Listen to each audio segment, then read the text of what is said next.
saisons, Dieu rétablit tes promesses en moi. Rien ne peut stopper, rien ne peut stopper ce que tu commences jusqu'à ce que tu l'achèves.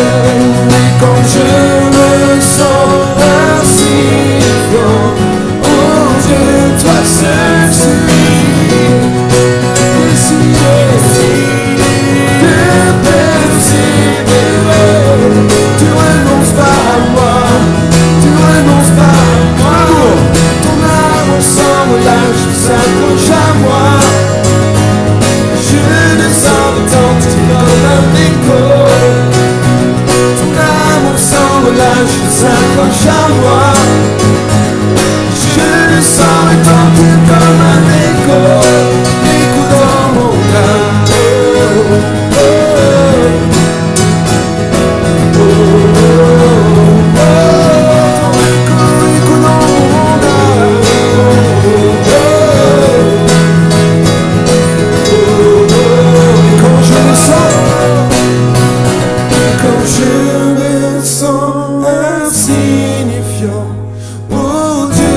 Seul suffit, j'ai décidé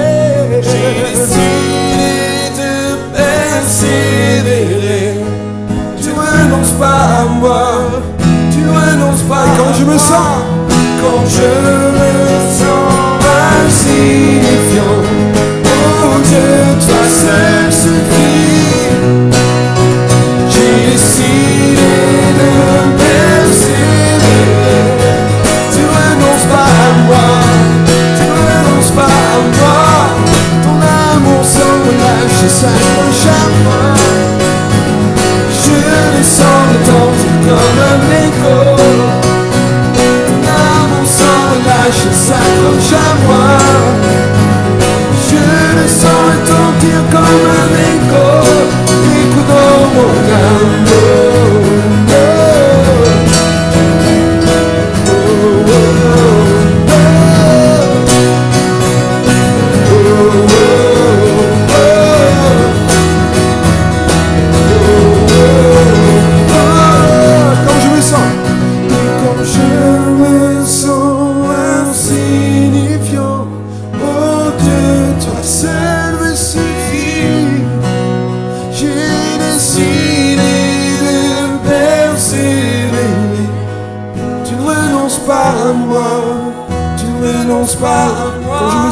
Quand je me sens insignifiant, oh Dieu, toi seul suffit. J'ai décidé de persévérer. Tu ne renonces pas à moi, tu ne renonces pas à moi. Ton amour sans relâche s'accroche à moi. Je descends retentir comme un écho. Ton amour sans relâche s'accroche à moi. Je descends retentir comme un écho. Écho dans mon âme. Oh, oh, oh, oh, oh. Oh,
jamais, tu ne renonceras jamais, tu ne renonceras jamais à nous aimer.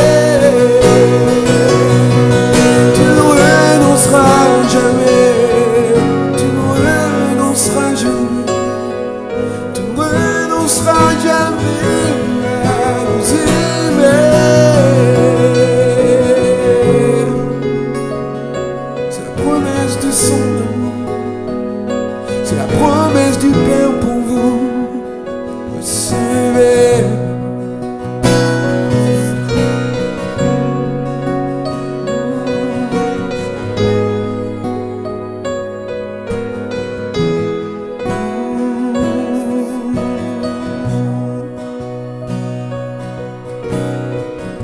La présence de Dieu est là pour nous toucher, elle est là pour nous guérir. Et il te dit ce soir, il te dit aujourd'hui, il te dit ce matin qu'il ne renonce pas à toi. Non, non, non, non, non. Il ne renonce pas à toi.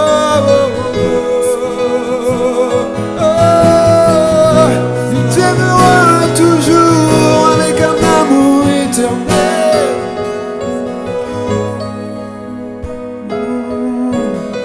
Recevez, recevez. Recevez sa présence, recevez son amour. Qui ne faillit jamais, qui est toujours fidèle.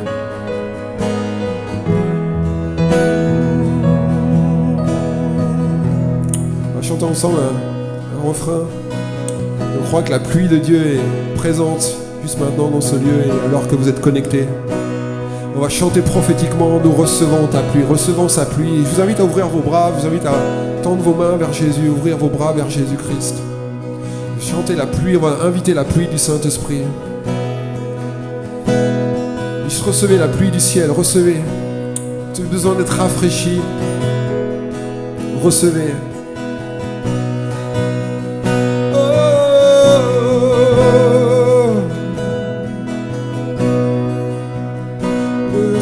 Recevons sa pluie.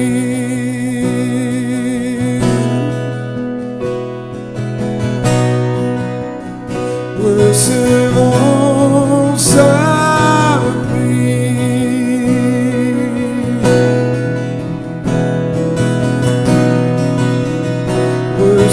Recevons sa pluie. Recevez, recevez. Recevons sa pluie. Chantons-le ensemble. Recevons. Chantez-le fort. Recevons sa pluie. Prophétisez-le. Recevons. Recevons sa pluie. Recevons. Recevons sa pluie. Comme un fleuve. Comme un fleuve. Comme un fleuve. Recevons sa pluie qui descend comme un fleuve. Comme un fleuve. Chantez-le fort. Recevons sa pluie qui descend comme un fleuve. Comme un fleuve sur nos cœurs et nos âmes. Sa pluie qui descend comme un fleuve. Comme un fleuve. Recevons sa pluie. Recevons. Recevons sa pluie.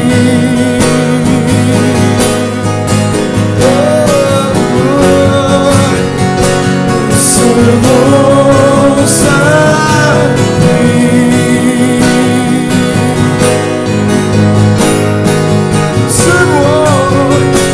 Recevons sa pluie sur le pays.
j'ai trop longtemps porté un fardeau bien caché.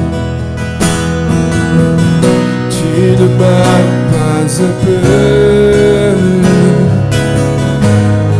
pour seul le porter.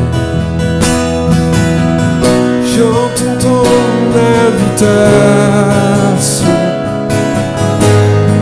à m'abandonner. Tout je vois, je me livre à toi. J'ai tant besoin de toi. Je cours vers le Père, c'est par sa grâce. Je ne me cache plus, je lui ferai face. Il a réparé mon cœur, le penser mon âme. C'est vers le Père que je cours encore et encore. Je t'en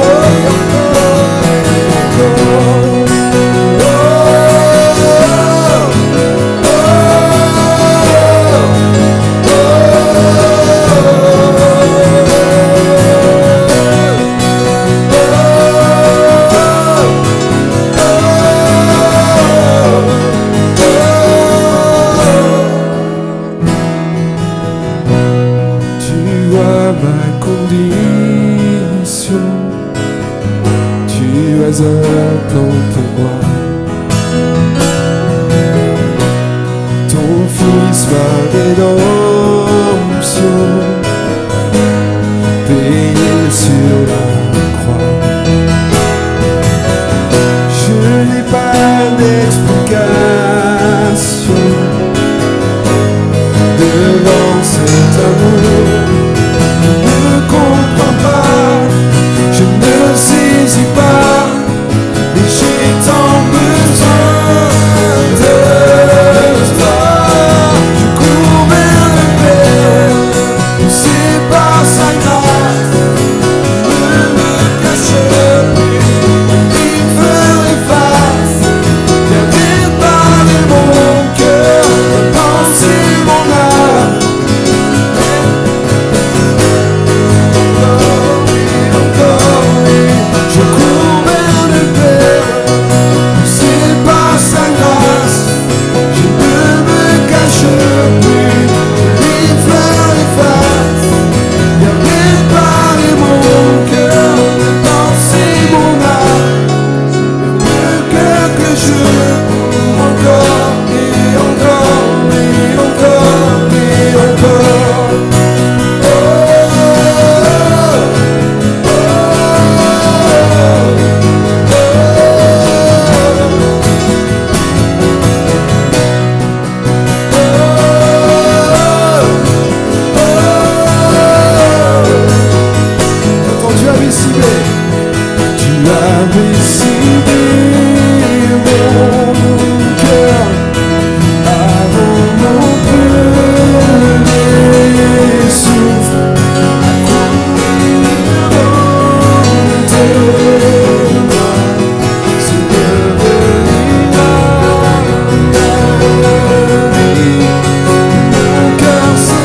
ferait face, il a réparé mon cœur, penser mon âme.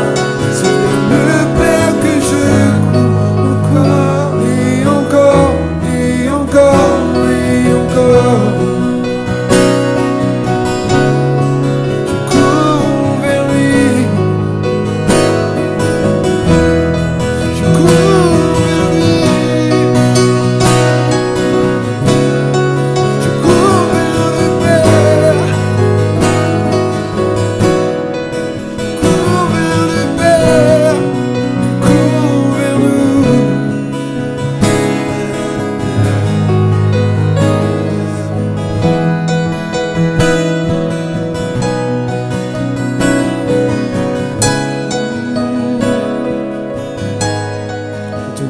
je cours.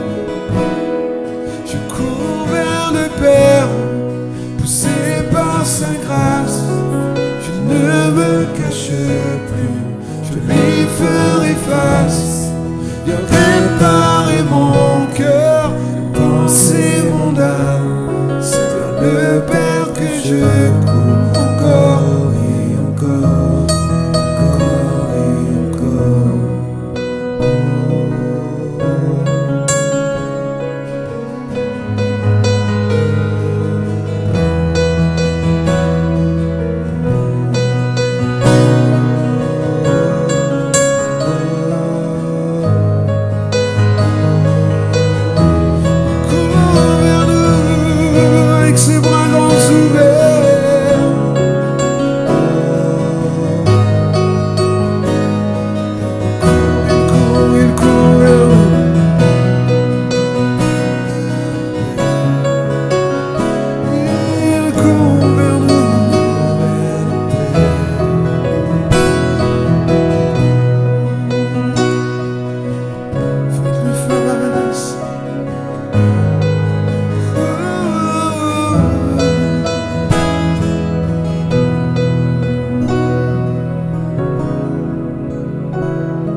À recevoir, déclarer que le Seigneur nous ramène à la vie.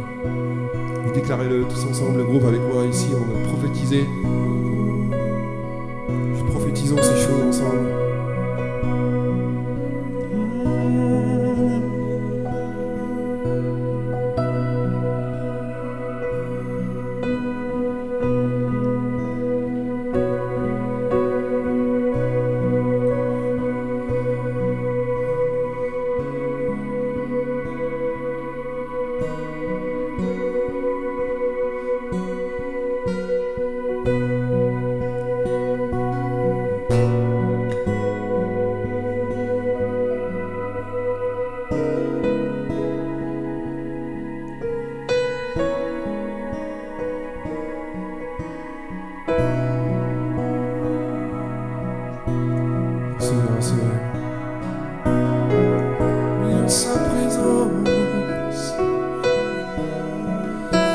Besoin dans votre corps, recevez maintenant la guérison. Restaure les cœurs brisés. Oh.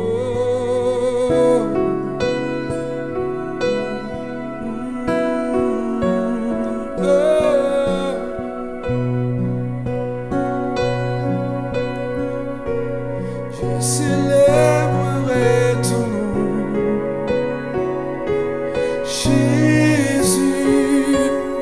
Oui, je te louerai, Jésus, car ton nom est grand et digne d'être loué. Je célébrerai ton nom, Jésus. Oui, je te louerai pour toujours, Jésus, car ton nom est grand et digne d'être loué.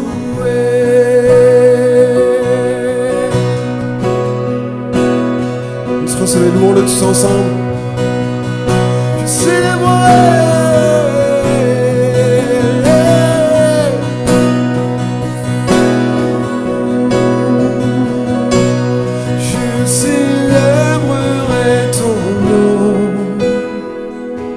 Jésus, oui, je te louerai.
Juste pour finir, juste entendre ces paroles.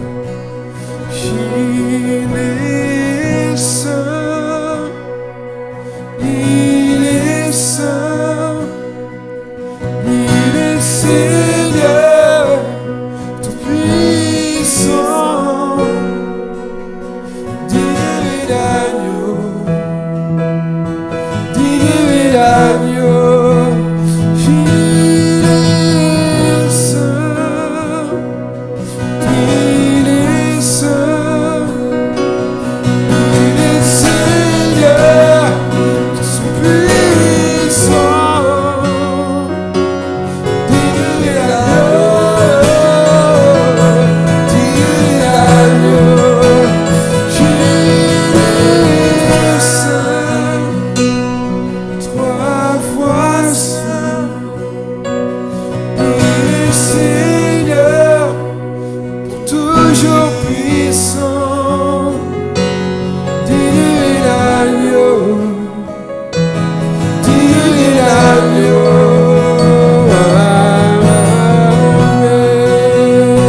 puissant, digne et l'agneau, digne et l'agneau.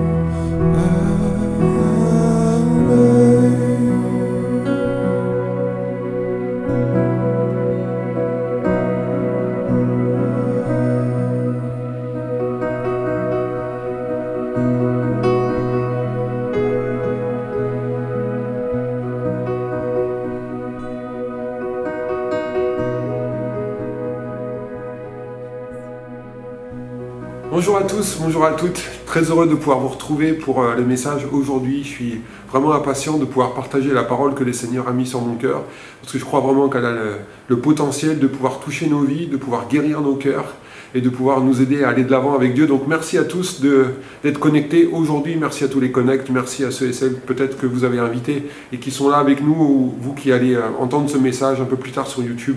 Je suis vraiment très honoré que vous puissiez prendre part au culte Église Imagine, et peut-être vous avez aussi vécu le moment de chant dans la louange, vous avez ressenti la présence de Dieu. Je crois vraiment aussi qu'à travers ce moment autour de la parole de Dieu, autour de la Bible, je crois vraiment que Dieu peut aussi toucher vos cœurs par ce moment, sa présence peut être déversée.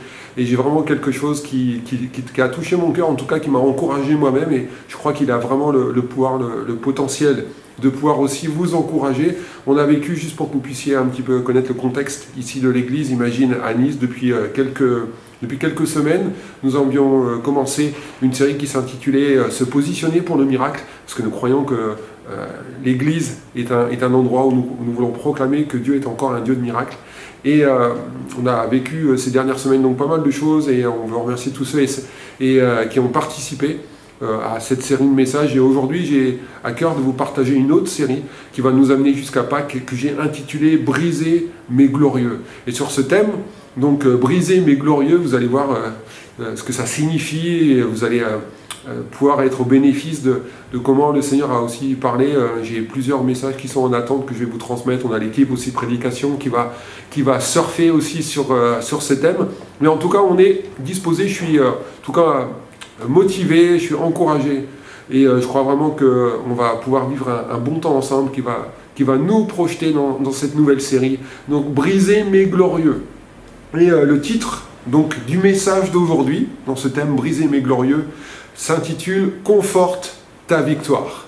Donc si vous êtes prêts à prendre des notes, si vous êtes prêts à surfer aussi sur justement ce titre et à croire que le Seigneur veut te donner la possibilité de conforter ta victoire. On sait que c'est Jésus qui a acquis la victoire pour nous, que la victoire ne vient pas de nous-mêmes, de nos propres forces. On sait que c'est lui qui est Jésus-Christ, qui nous permet de vivre cette victoire. Mais c'est notre responsabilité de conforter notre victoire avec ce que nous dit le Seigneur dans sa parole, avec la puissance du Saint-Esprit qui vit en nous. Et donc vous avez l'ADN du royaume de Dieu, vous avez l'ADN de la grâce de Dieu, la présence de Dieu vit en vous. Nous croyons que le Seigneur Jésus est crucifié, ressuscité, et vit en nous aujourd'hui par son Esprit. Et donc vous avez tout ce qu'il faut pour pouvoir continuer d'aller de l'avant et de conforter ta victoire. Conforte ta victoire. Et donc pour ça, nous allons prendre ensemble quelques passages de la Bible, notamment dans le Nouveau Testament. J'aimerais vous emmener dans l'Épître aux Hébreux, chapitre 12. On va lire 2 versets tout d'abord pour nous encourager, pour nous donner déjà la ligne de ce message aujourd'hui. Donc Hébreux, chapitre 12, verset 12, il nous est dit « Fortifiez donc vos mains languissantes et vos genoux affaiblis ». Peut-être vous avez fait du sport récemment et vous avez encore des courbatures. Peut-être vous avez marché longtemps et ici les genoux affaiblis, les mains languissantes parlent de gens qui depuis un certain moment ont fonctionné, ont vécu, ont compris, ont été conduits dans la foi chrétienne. Et aujourd'hui ils vivent un temps difficile, c'est un peu plus compliqué aujourd'hui de se projeter dans la foi. Et donc il nous est dit, fortifiez donc vos mains languissantes et vos genoux affaiblis et suivez avec vos pieds des voies droites, afin que ce qui est boiteux ne dévie pas, mais plutôt se raffermisse. C'est intéressant de voir que ici l'auteur de l'Épître aux Hébreux communique sur ce thème justement il y a quelque chose de boiteux. Peut-être il y a quelque chose de boiteux dans ta marche aujourd'hui avec Dieu. Peut-être il y a quelque chose de déséquilibré, quelque chose de cassé, quelque chose qui a besoin d'être raffermi, qui a besoin d'être corrigé, qui a besoin d'être réajusté, qui a besoin d'être guéri, parce que le mot grec se raffermisse en grec, dans le Nouveau Testament, ça a été écrit en grec, c'est le mot être guéri. Donc tous les moments où ce mot apparaît dans le Nouveau Testament, notamment dans les évangiles où Jésus opère une guérison, c'est le même mot ici qui est utilisé pour et plutôt se raffermisse. Et donc Jésus, le Saint-Esprit ici dans ce temps que nous allons prendre autour de sa parole, il a pour objectif de guérir ce qui dysfonctionne aujourd'hui peut-être dans ta propre marche avec Dieu. Peut-être de ce qui est fatigué, de ce qui s'est appesanti, de ce qui est devenu compliqué. Peut-être aujourd'hui tu continues de faire l'acte de présence, mais il y a quelque chose dans ta vie qui a besoin d'être touché, qui a besoin d'être guéri. Et le Saint-Esprit est là aujourd'hui pour raffermir ce qui est boiteux, ce qui est peut-être proche de dévier. Peut-être tu vas entendre cette parole aujourd'hui et tu as l'impression que tu es en train de bifurquer un petit peu de la ligne, de la trajectoire et de la direction et de ce que Dieu veut faire dans ta vie. Peut-être il y a un appel dans ta vie et aujourd'hui tu es découragé, tu t'es mis sur la ligne d'arrêt d'urgence quelque part et tu te dis, aujourd'hui j'ai l'impression que je suis un peu en stand-by, mais j'aimerais te dire aujourd'hui, cette parole que je vais t'adresser n'est pas une parole pour te garder en stand-by, mais pour te ramener dans la trajectoire et dans la ligne de Dieu. Quelqu'un devrait dire amen à ça dans les connects et partout où vous entendez ce message. Amen.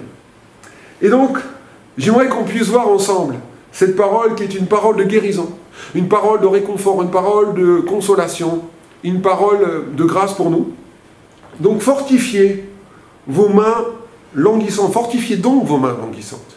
Le donc fait référence à tous les versets qui se trouvent avant ce verset 12, et à tout le chapitre, et à tous les chapitres qui précèdent le chapitre 12, qui nous ont montré que Jésus-Christ, l'Épître aux Hébreux, est une épître dédiée à montrer à quel point Jésus-Christ est supérieur à tout ce que ces gens ont connu auparavant dans la loi et dans la culture juive. L'Épître aux Hébreux est adressée à un peuple qui a connu la loi juive, qui est issue du judaïsme et qui a fait une expérience avec Jésus-Christ, le Messie, le Fils de Dieu, le ressuscité. Et aujourd'hui, à l'époque, plutôt au moment où cette épître a été écrite, ces gens qui ont subi une grande persécution, beaucoup ont perdu la vie, beaucoup ont été emprisonnés, certains ont perdu leur propriété. C'était vraiment extrêmement compliqué pour eux d'afficher leur vie chrétienne et leur foi chrétienne. Et donc, ils sont un timing, une saison dans laquelle cet épître se trouve et est adressé envers eux dans ce moment de leur marche avec Dieu. C'est vraiment une parole à propos. Fortifiez donc vos mains languissantes. Et je voudrais vous dire aujourd'hui, alors qu'on est dans le thème, brisé mais glorieux, peut-être que quelque chose est boiteux, peut-être que quelque chose, peut-être tu es conduit dans une circonstance qui t'a fait dévier dans ta foi. Peut-être tu as vécu une expérience qui te fait dévier dans ta croyance de qui Dieu est. Peut-être il y a des choses que tu pensais connaître de Dieu et finalement il permet quelque chose dans ta vie et pour toi tu as perdu tes repères. Et aujourd'hui il y a quelque chose de boiteux, le Seigneur veut te parler, le Seigneur veut te dire, conforte ta victoire.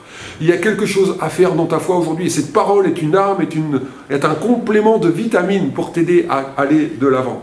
Et donc, fortifiez donc vos mains languissantes à la lumière de tout ce qui est expliqué dans les versets d'auparavant, dans les chapitres auparavant, à la lumière de Jésus-Christ supérieur, le médiateur d'une meilleure alliance, le souverain sacrificateur qui compatit à nos faiblesses et qui lui-même a été tenté sans jamais pécher, la Bible dit, qui a pu faire le lien entre nous et Dieu, celui qui par son sang versé nous donne accès et on peut s'approcher avec une pleine assurance du trône de la grâce. Jésus-Christ supérieur aux anges, il a hérité d'un nom qui dépasse tout le nom des anges qui ont pu exercer un ministère ou qui sont dans la présence de Dieu actuellement. Donc Jésus-Christ supérieur. Et donc, fortifiez donc vos mains languissantes. Dans le chapitre 12, il est question, l'auteur parle de la grande nuée de témoins qui encourage et qui quelque part environne ceux qui aujourd'hui courent la carrière qui leur est ouverte par le Seigneur dans cette période. Et donc aussi le fait que le Seigneur est celui qui corrige ce qui nous manque pour que nous puissions participer, comme il est dit dans le verset 10, afin que nous puissions participer à sa sainteté. Et donc à la lumière de tout cela, fortifiez donc vos mains languissantes. Et c'est comme si l'auteur de l'Épître aux Hébreux, qui est comme un coach, comme quelqu'un qui est là et qui voit cette église en train de faiblir, plusieurs en train de peut-être être découragés dans cet instant. Il leur dit la chose suivante, il faut qu'ils prennent conscience, il faut qu'ils prennent courage. Pourquoi? Parce que c'est important, j'aimerais vous le dire aujourd'hui, vous qui m'écoutez. Ne renonce pas à toi, parce que Jésus ne renonce pas à toi. On l'a chanté tout à l'heure dans le temps de louange et d'adoration.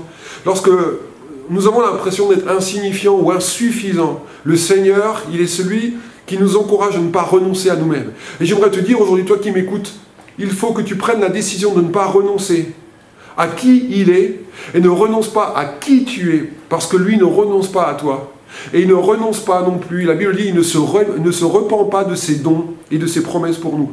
Et ne renonce pas à lui, parce que lui-même donc ne renonce pas à toi. Et donc j'aimerais t'encourager aujourd'hui et à croire que tu as tout ce qu'il faut pour te fortifier dans ce moment-là. Souvent, quand on passe par des moments difficiles, quand on a l'impression qu'on est fatigué, qu'on est conduit dans un moment d'épreuve, de souffrance, de difficulté, souvent on a l'impression qu'on n'a pas la force pour continuer d'aller de l'avant. Et ça peut être vrai, on peut vraiment le ressentir, et notre faiblesse va nous prêcher le contraire de ce que parfois le Saint-Esprit veut nous dire.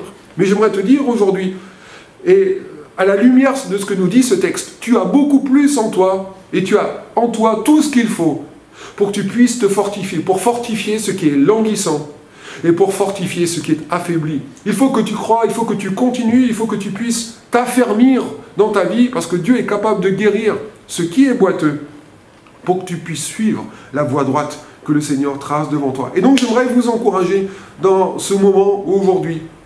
Donc conforte ta victoire, j'ai deux grandes pensées à vous soumettre aujourd'hui, à vous donner pour vous encourager dans ce moment.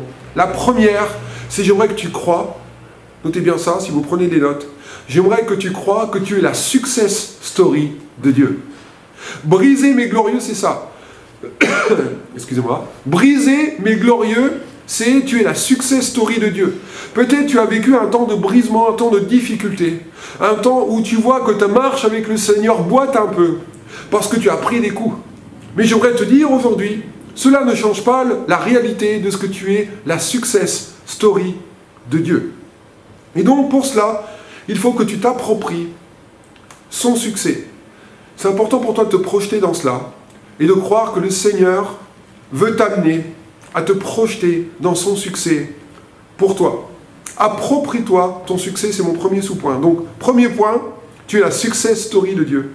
Et premier sous-point, approprie-toi ton succès. Pourquoi je vous dis ça? Parce que c'est important de voir que la victoire du Seigneur est notre victoire. Et que sa gloire est ta gloire. Pourquoi je vous dis ça? Parce que nous allons lire ensemble Hébreux, chapitre 2, toujours dans l'Épître aux Hébreux. Nous allons lire ce passage qui parle de Jésus. Hein, rappelez-vous, je vous l'ai dit, Jésus-Christ est dépeint dans l'Épître aux Hébreux comme celui qui est supérieur. Jésus-Christ, qui est au-dessus de tout ce qui peut exister dans ce monde. Et de tout ce qui a pu être vécu d'un point de vue spirituel dans la vie de cette culture, de ce groupe qui est issu, de cette communauté qui est issue de la culture juive. Et donc il nous est dit au verset 6 du chapitre 2 de l'Épître aux Hébreux, il nous est dit, à partir du verset 7, on va lire plutôt, « Tu l'as abaissé », donc en parlant de l'homme et en parlant du Fils de l'homme, « Tu l'as abaissé pour un peu de temps au-dessous des anges, tu l'as couronné de gloire et d'honneur. » Donc c'est intéressant, il a pu être abaissé, mais en même temps il est couronné de gloire et d'honneur. Tu as mis toutes choses sous ses pieds. En effet, en lui soumettant toutes choses, Dieu n'a rien laissé qu'il ne lui soit soumis. Cependant, nous ne voyons pas encore, maintenant, que toutes choses lui soient soumises. On ne voit pas encore maintenant. Ce n'est pas parce qu'on ne le voit pas maintenant que plus tard, ça ne va pas être le cas. J'aimerais te dire aujourd'hui, ce n'est pas parce que maintenant tu ne vois pas ce que tu aimerais que Dieu fasse dans ta vie. Peut-être aujourd'hui qu'il y a quelque chose qui ne croit plus dans ton cœur, qui ne croit plus dans la direction, dans la bénédiction de Dieu, parce que tu regardes maintenant. Mais de la même manière, ce n'est pas parce que nous ne voyons pas encore maintenant que toutes choses lui sont soumises que ça veut dire que ce n'est pas une réalité ou une vérité. Ce n'est pas parce qu'il y a encore des choses en attente que dans le monde spirituel, ce n'est pas déjà établi. Et j'aimerais te dire aujourd'hui, attention à tes conclusions hâtives. Ne fais pas, dans ta vie, ne prends pas des conclusions qui correspondent à ce que tu vois peut-être maintenant. Alors que maintenant, dans le monde spirituel, ce qui existe, c'est le Seigneur a déjà projeté, a déjà prévu comment il allait te conduire hors de cette difficulté dans laquelle tu te trouves aujourd'hui. Comment il allait guérir ce qui est pour toi compliqué à gérer aujourd'hui.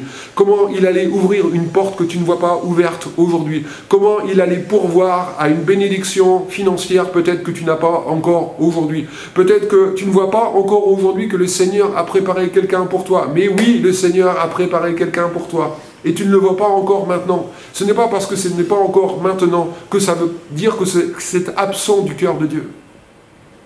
Et donc au verset 9, il nous est dit, « Mais celui qui a été abaissé pour un peu de temps au-dessous des hommes, Jésus, nous le voyons couronné de gloire et d'honneur à cause de la mort qu'il a souffert.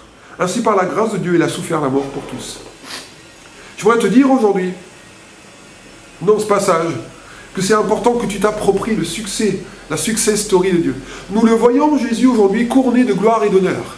Je ne sais pas si vous avez déjà vécu cette expérience, ça m'est déjà arrivé plusieurs fois, mais vous avez envie d'aller voir un film au cinéma, un film qui a l'air bien, et puis certains amis sont déjà allés le voir auparavant, et ils vous en parlent, ils disent c'est super, et peut-être vous n'avez pas encore dit que, vous n'avez pas encore communiqué que vous vouliez aller voir ce film, puis tout d'un coup ils commencent à parler du film, et sans faire attention, ils vous donnent la fin.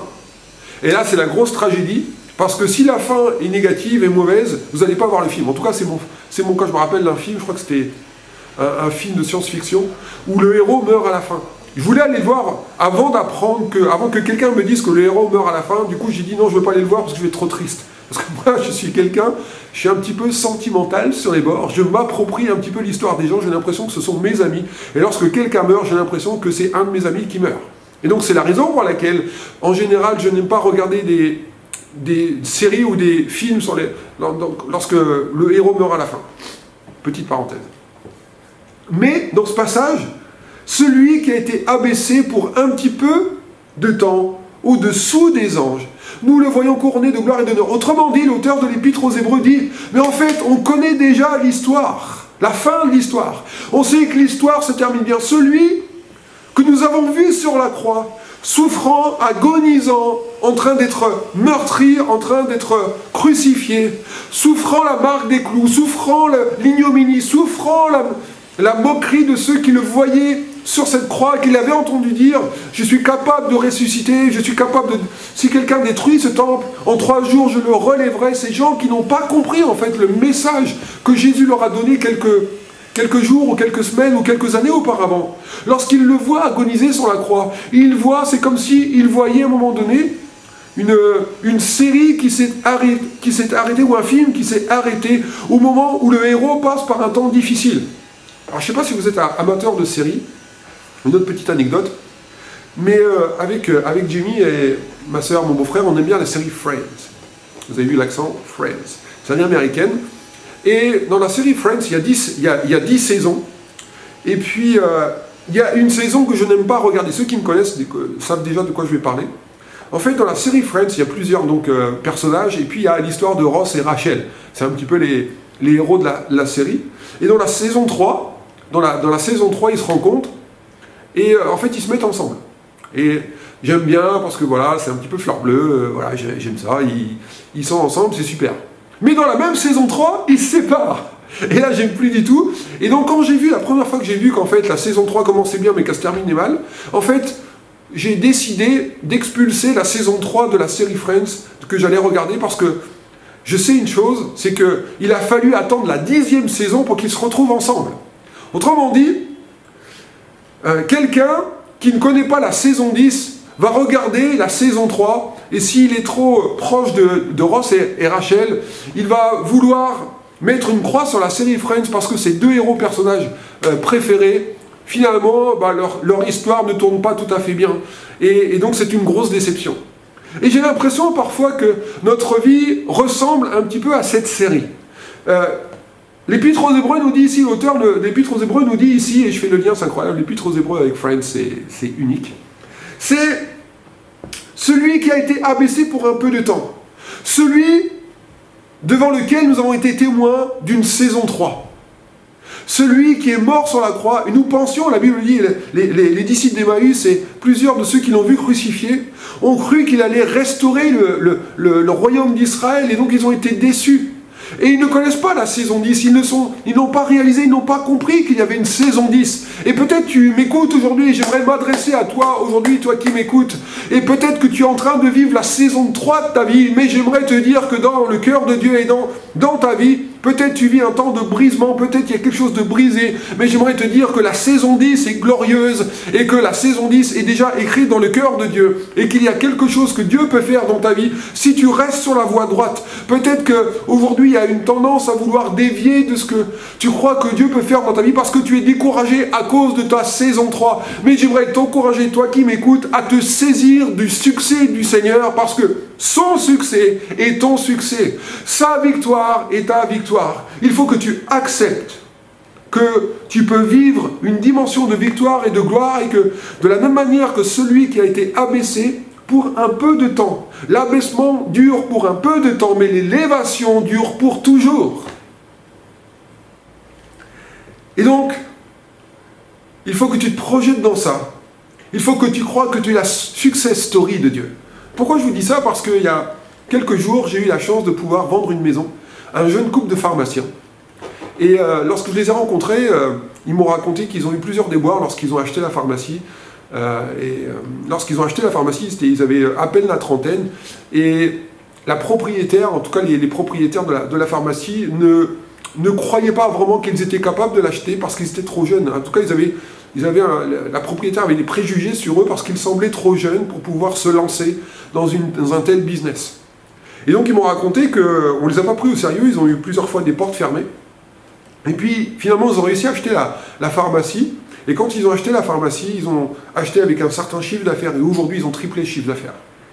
Et donc ils me racontent en fait que à cause de leur rentrée, à cause de leurs revenus, à cause du succès qu'ils ont connu dans leur entreprise, ils m'ont dit, lorsqu'ils ont acheté la maison, que j'aurais présenté une maison parce qu'ils ont eu besoin de développer leur activité, ils m'ont raconté que le banquier, en fait, quand il les regarde, il leur a dit, vous êtes une success story, et en fait, on a envie de financer les projets que vous pourriez avoir à l'avenir. Et en fait, j'aimerais te dire, toi qui m'écoutes, j'aimerais te dire, tu es comme ce couple de pharmaciens. J'aimerais vous dire, tu es Tu es mon petit couple de pharmaciens, j'aimerais vous dire, Église, imagine. Vous êtes comme ce couple de pharmaciens, vous êtes la success story de Dieu. Et peu importe les préjugés, peu importe de quoi vous avez l'air aujourd'hui, peu importe si vous connaissez un temps d'abaissement et vous me dites, mais c'est pas normal si je suis le fils ou la fille de Dieu, si je suis conduit par le Saint-Esprit, si le Seigneur m'aime, si il veut le meilleur pour moi, si je suis celui en qui il a mis celui en qui il a mis son affection, je ne dois pas connaître l'abaissement. Et le Fils de Dieu a connu cela. C'est une image pour nous encourager que même le Fils de Dieu a connu des temps où il a été abaissé, même en dessous des anges, la Bible dit, pendant un temps. Celui qui était digne d'être au-dessus d'eux a été abaissé en dessous d'eux. Et donc, j'aimerais te dire, donc premier sous-point, c'était ton succès, approprie-toi plutôt les succès de Jésus. Deuxième sous-point de mon premier point qui s'est intitulé « Tu es la success story de Dieu ». Vous avez noté. Et donc, mon deuxième sous-point, c'est « Tu es plus que le brisement ».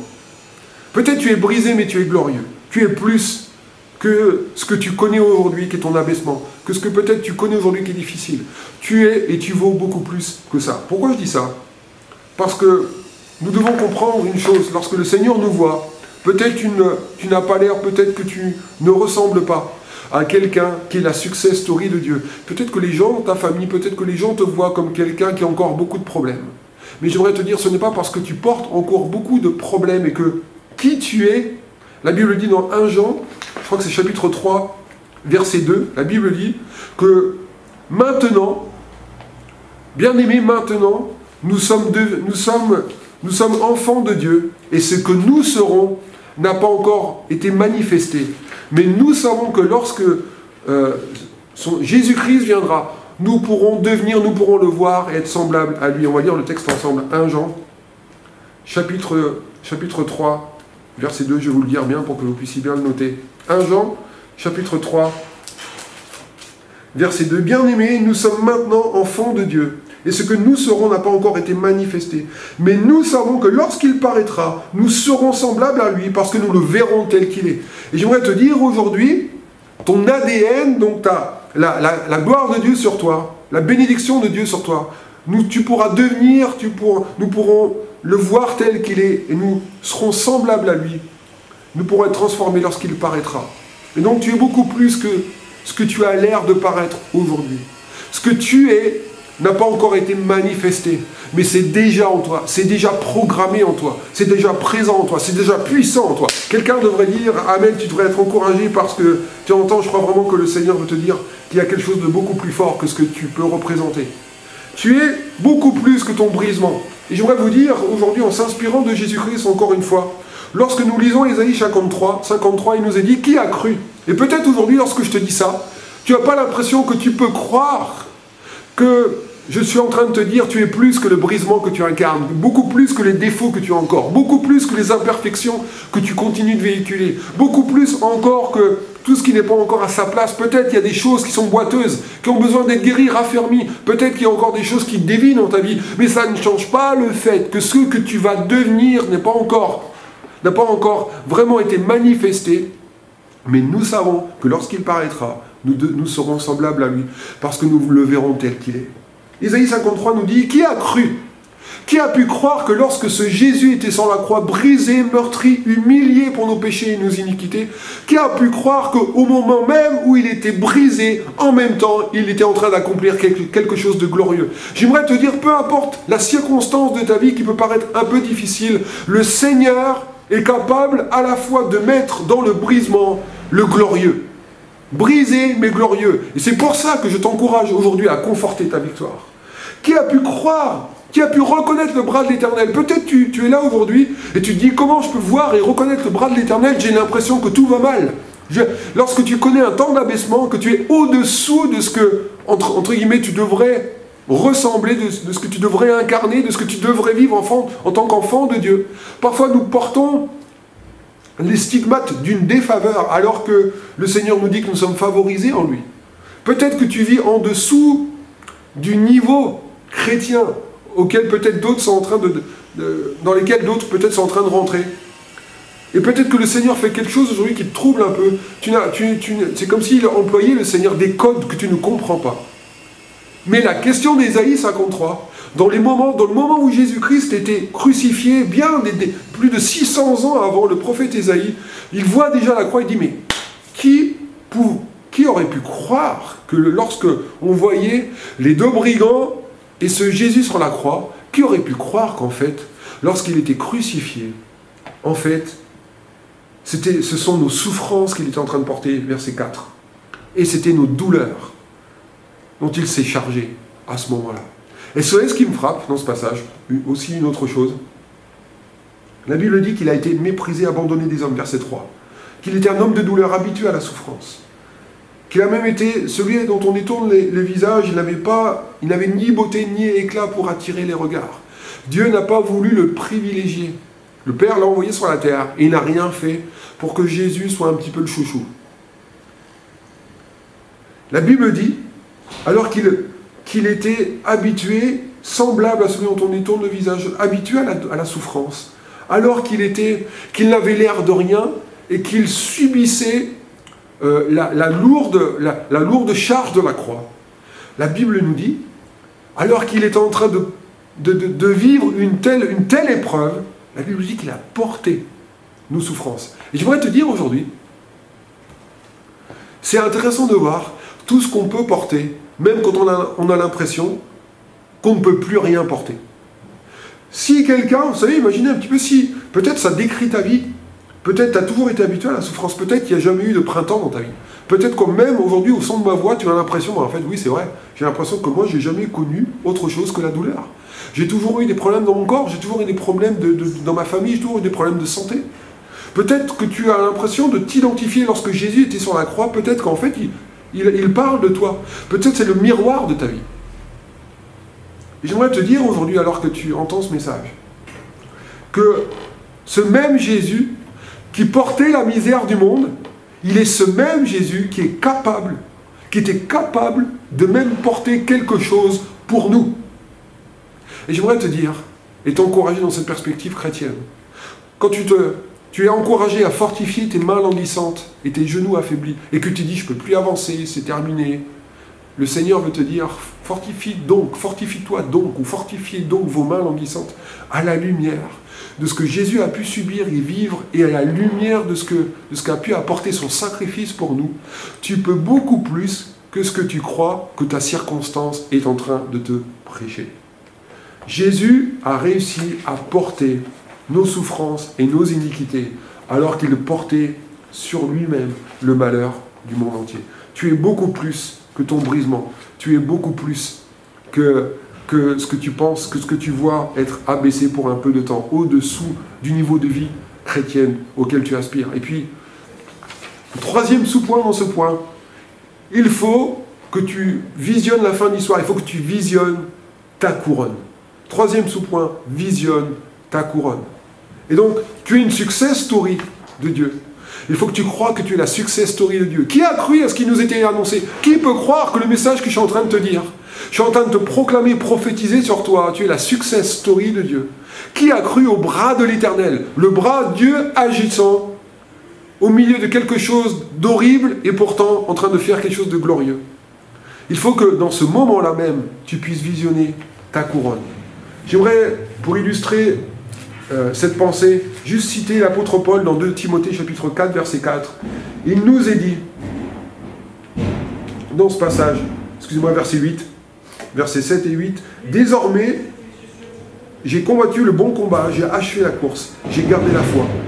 Désormais, la couronne de justice m'est réservée. Le Seigneur, le juste juge, me la donnera dans ce jour-là. Et non seulement à moi, mais aussi à ceux qui auront aimé son avènement. J'ai combattu le bon combat. » Autrement dit, Paul dit, j'ai vécu des temps d'abaissement.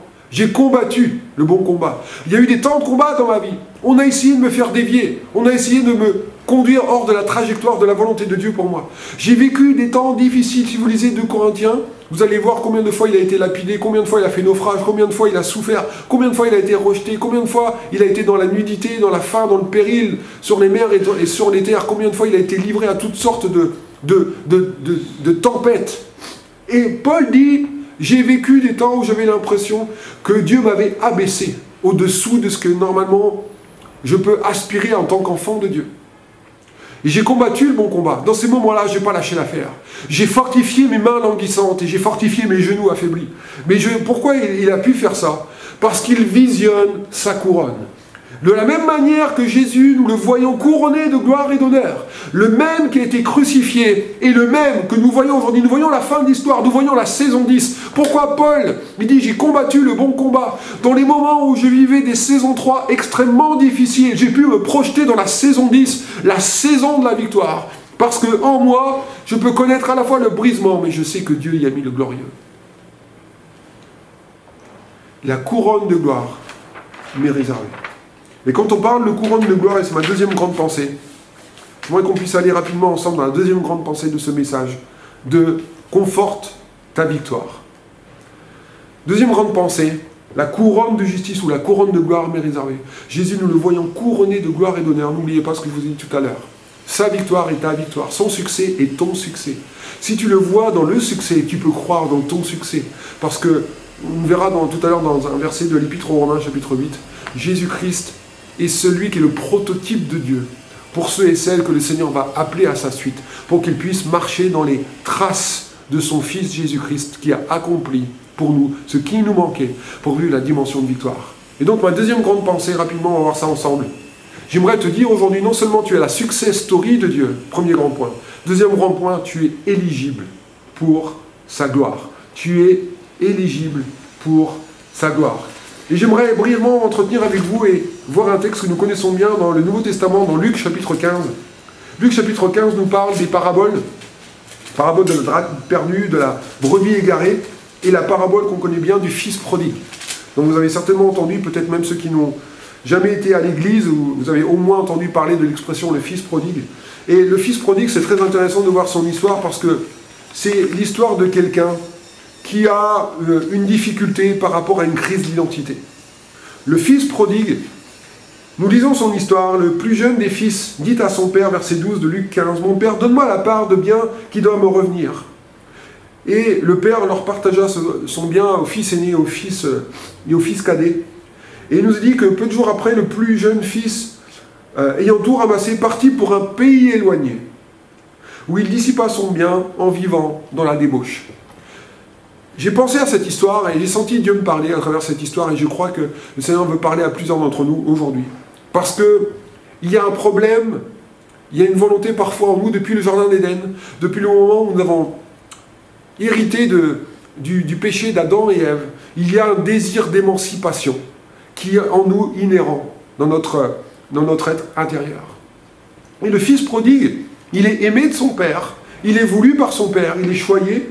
Le père a préparé un héritage pour lui, le père a préparé une vie qui va être la meilleure possible pour lui. Et pourtant, chose incroyable, le fils prodigue va dire à son père, « Papa, finalement, j'aimerais bien que tu me donnes tout ce que tu as préparé pour moi, mais par contre, je ne veux plus vivre sous ton toit. » Autrement dit, c'est comme si le fils disait à son père, « Je ne veux plus vivre dans ta présence, je ne veux plus avoir affaire à toi, je ne veux plus avoir de communion avec toi, je veux tirer un trait sur qui tu es, sur ma famille chrétienne, sur mon héritage passé chrétien, sur ma culture chrétienne, ma culture, tradition du passé, parce qu'il y a une crise d'identité. » Et quand je pense à crise d'identité, je pense à, vous savez, à tous les enfants de stars, les enfants de sportifs, d'acteurs, de comédiens, de personnalités, qui ont eu des enfants et qui ont les enfants qui ont très mal vécu la célébrité de leurs parents. On a tous lu des journaux, des revues qui nous ont parlé de certains qui ont sombré dans la drogue, peut-être parfois dans le suicide, etc.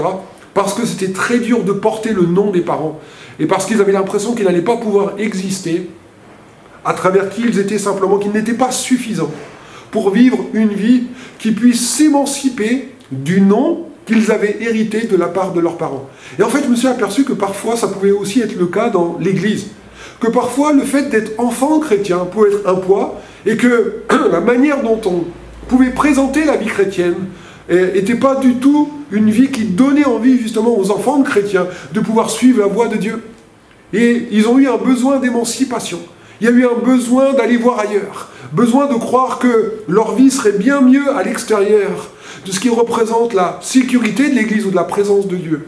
Parce qu'ils ont ont eux-mêmes voulu un petit peu s'émanciper et se dire, je veux construire ma vie et croire que je peux exister par moi-même. La Bible dit que tous ont péché et sont privés de la gloire de Dieu.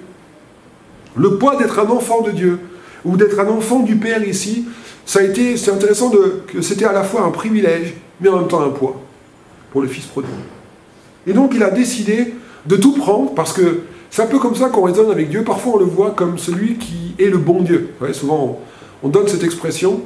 On n'a pas forcément de religion, on est, ce qu'on dit, pas forcément pratiquant, mais par contre, on espère que Dieu soit un bon Dieu avec nous, et qu'il nous donne tout ce dont nous avons besoin. Et par contre, on va lui dire, écoute, je veux prendre tout ce que tu peux me donner, mais par contre, fais que j'ai une vie heureuse, fais que j'ai tout ce dont j'ai besoin, fais que toutes les portes soient ouvertes pour moi, fais que tu puisses me donner telle ou telle ressource, telle ou telle personne dans ma vie, fais que tout soit bien pour moi, une bonne santé, une bonne vie, de longues années, une belle maison, un bon chien, une piscine, des enfants, etc. Et fais en sorte que tout aille bien pour moi, mais par contre, je veux que ma vie, ça soit bien clair. Je veux que tu me donnes tout ce que tu peux me donner.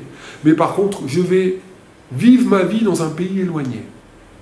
Je vais construire certaines choses de mon identité ou de ma personne. Je veux construire et réussir ce que je peux réussir dans ma vie, loin de toi. Et c'est intéressant de voir que le fils prodigue est en fait quelqu'un qui a, dans son fort intérieur, pensé que c'était mieux pour lui de sortir. Et donc, j'aimerais t'encourager dans cette deuxième grande pensée. Mon premier sous-point, c'est il faut que tu apprennes à surmonter la crise d'identité. Donc, deuxième grande pensée, tu es éligible pour sa gloire, et vous allez comprendre pourquoi je dis ça. Et premier sous-point, surmonte la crise d'identité. Ne sois pas comme le fils prodigue. Il a eu une crise d'identité en lui-même. Il a pensé qu'il ne pouvait plus exister à travers qui il est n'était pas suffisant, et qu'il avait besoin d'exister, que le fait d'avoir besoin d'exister à travers Dieu, c'était trop pour lui. C'est la raison pour laquelle certains font des choix où ils ne disent pas forcément non à Dieu, mais ils ne disent pas complètement oui à lui, parce qu'ils ont besoin d'espace, ils ont besoin de distance, ils ont besoin d'une certaine latitude, ils ont besoin de croire qu'ils peuvent faire les choses par eux-mêmes, et c'est bien de tenir Dieu à distance parfois dans certains domaines de leur vie.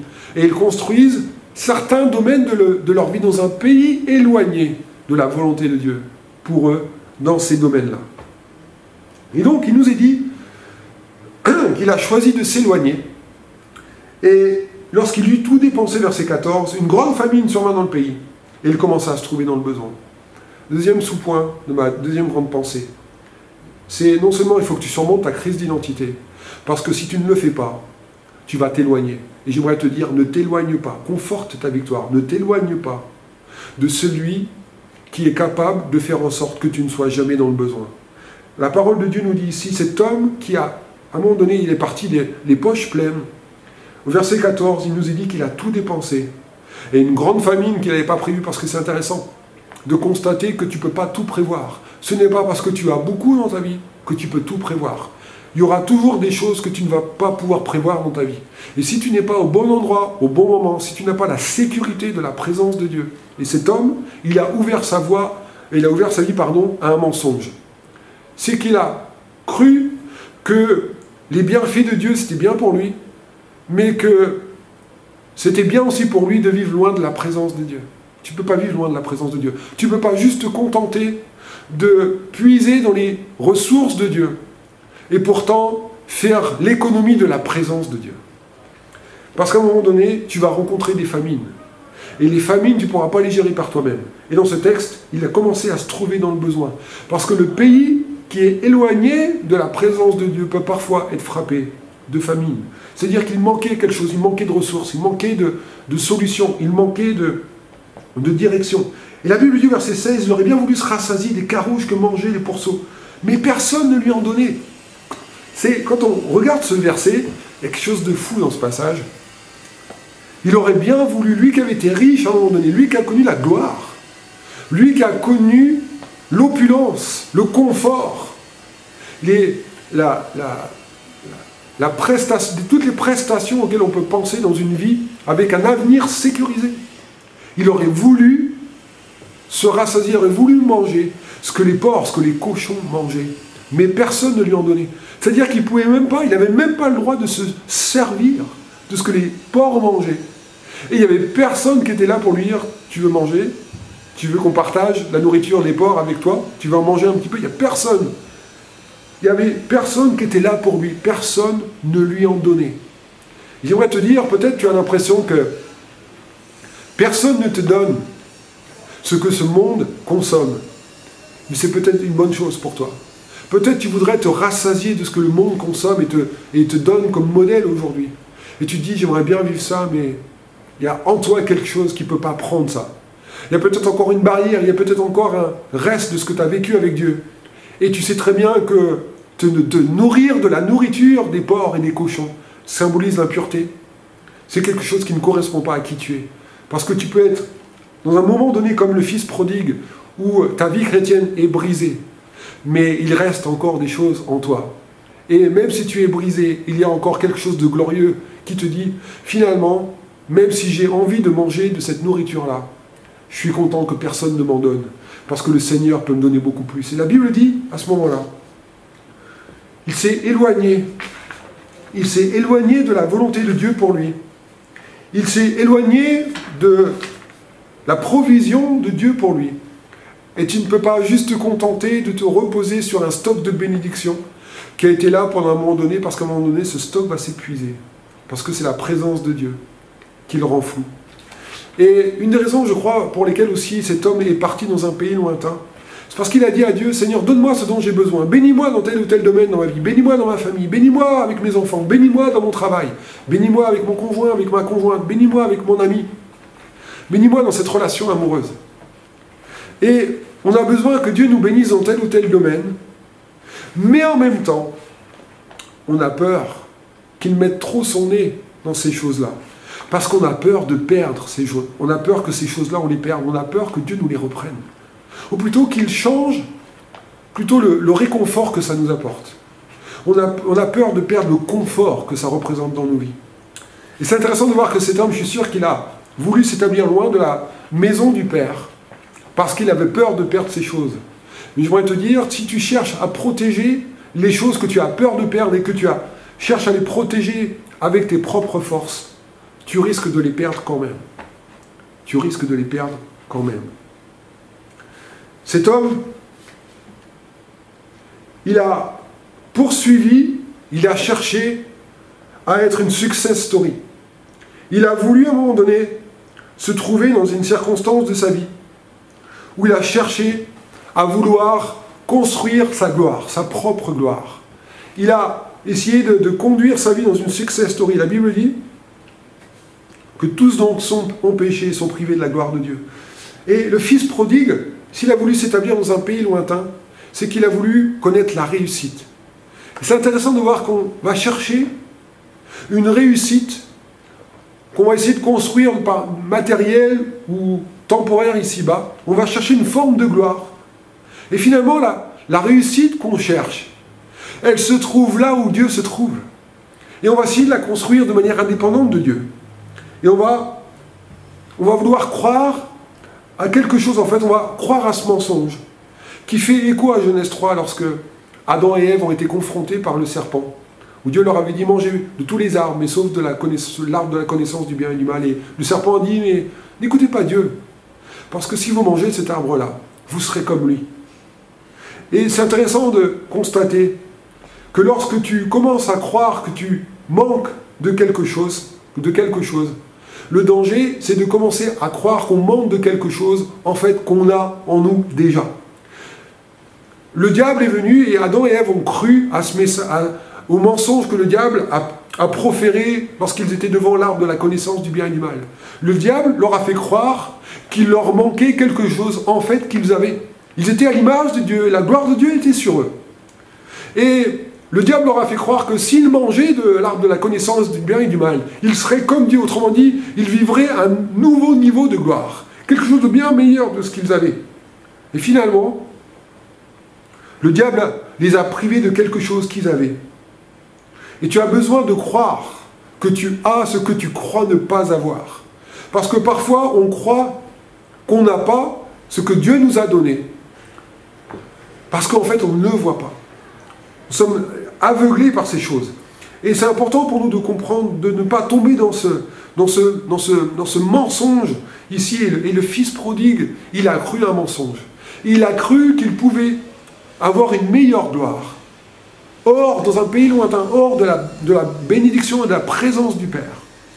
Et tout ce qu'il a fait, c'est de perdre, en fait, tout ce qu'il avait déjà dans la présence de Dieu.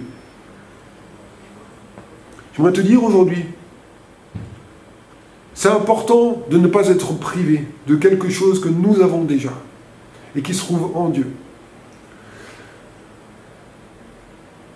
Le fils prodigue, il a cru qu'il pouvait s'établir loin du pays promis, loin du pays de la présence du Père. Et de croire que pour lui, cet endroit est un meilleur endroit. Un endroit de prospérité, un endroit de succès. Et pareil avec Adam et Ève, lorsque Satan leur a dit qu'ils pouvaient manger de l'arbre de la connaissance du bien et du mal. C'est intéressant de voir qu'ils avaient la gloire de Dieu sur eux. Mais lorsque la gloire de Dieu est venue et lorsqu'ils ont mangé de cet arbre, ils ont perdu cette gloire. Et ils l'ont remplacée quelque part avec quelques feuilles.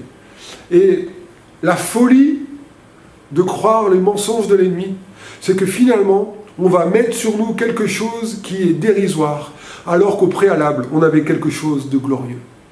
Et le fils prodigue va finalement se dire, aujourd'hui, je n'ai rien du tout. Il est rentré en lui-même, verset 17. Et il dit, je sais qu'aujourd'hui, combien d'ouvriers chez mon père ont du pain en abondance, et moi ici, je meurs de faim. Je me lèverai, j'irai vers mon père, et je lui dirai, mon père, j'ai péché contre le ciel et contre toi. Je ne suis plus digne d'être appelé ton fils. Traite-moi comme l'un de tes ouvriers. Il se leva et il alla vers son père. Troisième sous-point, j'aimerais te donner pour finir, c'est que la gloire est possible. Tu n'es pas perdu pour Dieu. Tu n'es pas perdu pour lui. Tu n'es pas perdu pour sa gloire. J'aimerais te dire, la gloire est possible. Tu n'es pas perdu pour Dieu. La Bible dit ici dans ce texte, et j'aimerais vous donner ces versets pour conclure maintenant. Écoutez bien ça. C'est la fin du message extraordinaire. La Bible dit qu'il est rentré en lui-même et il a dit, je me lèverai. Combien de personnes sont descendues tellement bas et qu'ils n'ont même plus la force de se dire, je sais que je suis descendu très bas, je sais que j'ai été abaissé bien en dessous de ce que Dieu voulait pour moi, ou de ce que Dieu peut-être pouvait permettre dans ma vie. Mais il y a une chose que je peux faire.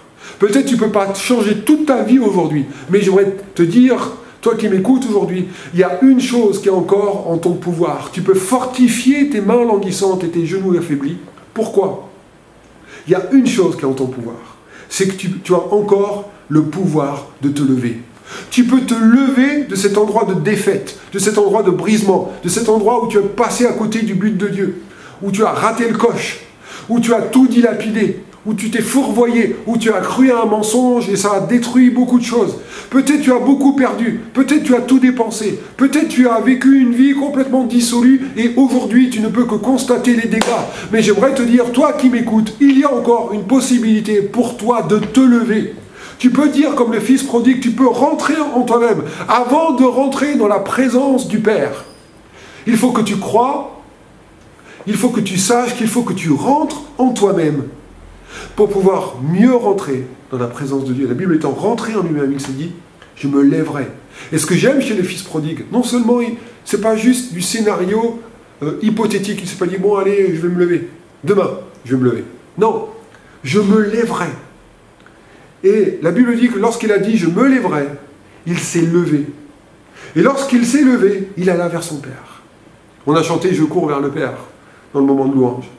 Et la Bible dit, alors qu'il était loin encore, alors qu'il n'était plus comme il était auparavant, alors qu'il ne ressemblait à rien. La Bible dit, alors qu'il était encore loin, son Père le vit et fut ému de compassion. Il courut se jeter à son cou et il l'embrassa. Et dit, vite, puisqu'il s'est levé.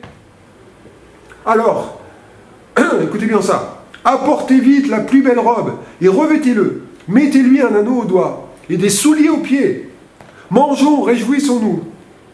Car mon fils, qui était mort, est revenu à la vie. Il était perdu et il est retrouvé. Et ils commencèrent à se réjouir. Écoute la parole que j'ai pour toi aujourd'hui.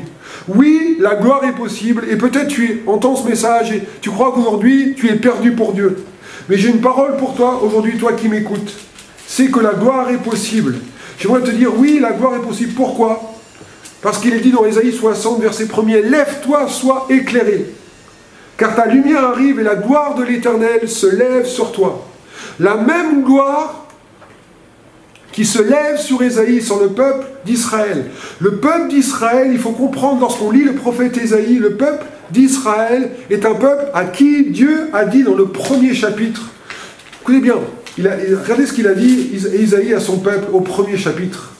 Il leur a dit les choses suivantes. C'est incroyable de lire au chapitre 60. La gloire de l'Éternel se lève sur toi, alors qu'au premier chapitre, au verset 10, il nous est dit, écoutez la parole de l'Éternel, chef de Sodome. Prêtez l'oreille à la loi de notre Dieu, peuple de Gomorrhe. C'est comme ça qu'il appelle son peuple. Ils sont vus par Dieu comme des chefs de Sodome et comme un peuple de Gomorrhe. Et il dit, qu'importe la multitude de vos sacrifices, je suis rassasié, je suis las, je ne prends point plaisir. Je ne puis voir le crime, verset 13. Je suis las de les supporter. Mon âme haït vos nouvelles lunes et vos fêtes. Quand vous étendez vos mains, je détourne de vous mes yeux. Quand vous multipliez les prières, je n'écoute pas parce que vos mains sont pleines de sang. Et Dieu dit, lavez-vous et purifiez-vous. Je suis las d'entendre ça. Je n'arrive plus à supporter dans vos vies ces choses. Le même Dieu qui regarde son peuple qui est brisé, qui a brisé sa communion, qui brise sa consécration, qui brise l'identité, qui a brisé la gloire qui était sur lui. Lorsqu'il s'est détourné de son Dieu et qu'il a vécu dans la désobéissance et qu'il s'est souillé avec toutes sortes de choses, Dieu dit, je ne peux plus supporter qui vous êtes devenus. Le même Dieu qui voit la saison 3 du peuple d'Israël, et le même Dieu qui proclame la saison 10 du peuple d'Israël, Ésaïe 60, qui dit le même Dieu qui dit, vous êtes comme un peuple de Gomorrhe, et le même Dieu qui dit à son peuple, lève-toi, parce que ta lumière arrive et la gloire de l'Éternel se lève sur toi. J'aimerais te dire aujourd'hui, pour finir, il faut que tu crois il faut que tu te lèves. Pourquoi? Parce que la gloire de Dieu se lève sur toi, il faut que tu répondes à la gloire de Dieu. Si la gloire de Dieu se lève, alors le Seigneur te dit aujourd'hui, peut-être que tu es brisé, mais le Seigneur te dit, tu vas devenir glorieux, parce que la gloire de l'Éternel se lève sur toi. Oui, Dieu n'en a pas fini avec toi. Oui, tu n'es pas perdu pour la gloire de Dieu. Tu es encore éligible pour sa gloire. Romains, chapitre 8, nous dit la chose suivante. C'est mon dernier verset, je vous promets. Romains chapitre 8 nous dit la chose suivante. Écoutez bien ça. Tu n'es pas sauvé à la légère. Tu n'es pas sauvé de manière économique. La Bible dit dans Romains chapitre 8 verset 28, écoutez bien ça. Nous savons du reste que toute chose concourt au bien de ceux qui aiment Dieu, de ceux qui sont appelés selon son dessein. Car ceux qu'il a connus d'avance, il les a aussi prédestinés à être semblables, comme dans 1 Jean chapitre 3, verset 2, à l'image de son Fils, brisé à un moment donné, mais glorieux. Nous le voyons couronné de gloire. Il les a prédestinés à devenir couronnés de la gloire extraordinaire de Dieu. Lève-toi, sois éclairé, car la gloire de Dieu, ta lumière arrive, la gloire de Dieu se lève sur toi. Et ceux qu'il a prédestinés, il les a aussi appelés. Écoutez bien. Et ceux qu'il a appelés, il les a aussi justifiés. Et ceux qu'il a justifiés, il les a aussi glorifiés. Waouh! Tellement puissant. La fin du processus de transformation. Brisé mais glorieux. Non seulement Dieu t'a choisi avant même que tu n'existes, avant même que tu sois quoi que ce soit, quand tu n'étais qu'une masse informe, quand tu étais infime, quand tu étais infirme, boiteux, Dieu t'a prédestiné à être semblable à l'image de son Fils. Et non seulement il t'a choisi, il t'a prédestiné, il t'a appelé, tu as répondu à l'appel, il t'a justifié, il t'a mis l'anneau, il a mis la robe, il a mis des sandales à tes pieds. Et il a dit, je ne veux pas juste te sauver à la légère.